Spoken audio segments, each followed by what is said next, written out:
வருவிருந்து வைகளும் ஓம்புவான் வாழ்க்கை பருவந்து பாழ்படுதல் இன்று. இந்த அழகான திருக்குறளை புரிந்து கொள்வதற்காக நாம் இன்னைக்கு ரந்தி தேவன் அப்படிங்கிற ராஜாவோட கதையை பற்றி சிந்திக்க போகிறோம். ராஜாவாக இருந்தாலும் கூட அவரோட ராஜ்யத்தில் பெரிய பஞ்சம் ஏற்பட்டதுனால அவருடைய பொருள் எல்லாம் அந்த பஞ்சத்திற்காக மக்களுக்கு கொடுப்பதற்கு போய்விட்டது. எல்லா பொருளையும் கொடுத்துட்டார். சாப்பாட்டுக்கு அவருக்கு ஒன்றுமே கிடையாது.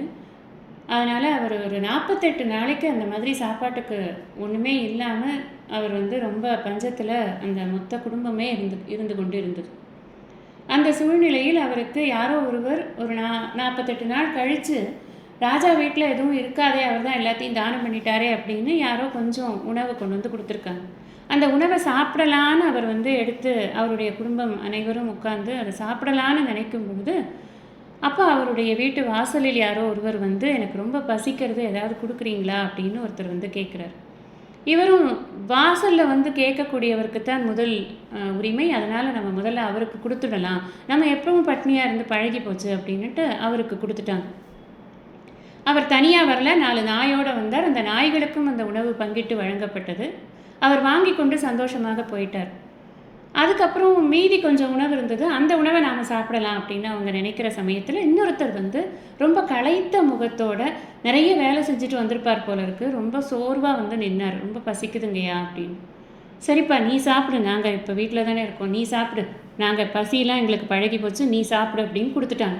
அதை அவர் வாங்கி சாப்பிட்டுட்டு ரொம்ப சந்தோஷமாக அவரும் போயிட்டார். கையில் சாப்பாடு இப்போ இல்லை, ஒரே ஒரு டம்ளர் தண்ணி மாத்திரம் இருந்தது. சரி, இந்த தண்ணியாவது எல்லாரும் குடித்து கொஞ்சம் பசியை ஆற்றிக்கலாம் அப்படின்னு நினைக்கிற சமயத்தில் வாசலில் இன்னொருத்தர் வராரு. எனக்கு ரொம்ப தாகமாக இருக்குது, எங்கே தேடியும் தண்ணியே கிடைக்கல, உங்ககிட்ட தண்ணி இருக்கா அப்படின்னு கேட்குறாரு. சரி, இந்த தண்ணியை நீங்கள் வச்சுக்கோங்க அப்படின்னு அந்த தண்ணியை கொடுத்துட்றாரு. அவரும் தண்ணியை குடிச்சிட்டு அவரும் சந்தோஷமாக கிளம்பி போய்டுறாரு. இதை மும்மூர்த்திகளான பிரம்மா, விஷ்ணு, சிவன் எல்லாரும் பார்த்து கொண்டே இருக்கிறாங்க.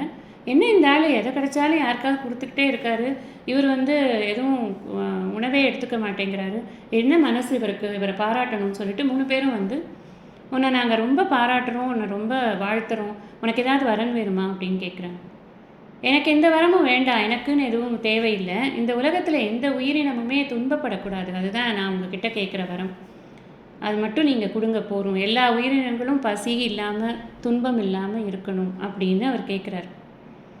இந்த குறளில் என்ன சொல்லியிருக்கு அப்படின்னு சொன்னால், யாரெல்லாம் விருந்தாளிகளுக்கு அவர்கள் மனம் குளிரும்படியாக அவர்களுக்கு உபச்சாரம் செய்து அவர்களை அனுப்புகிறார்களோ அவர்களுக்கு ஒரு நாளும் துன்பமே வராது அப்படின்னு சொல்லியிருக்கு. இந்த ரந்தி தேவனுடைய கதையை கேட்கும் பொழுது அவனுடைய வரம் பலிக்கும் அப்படிங்கிறதுனால ஒரு நாளும்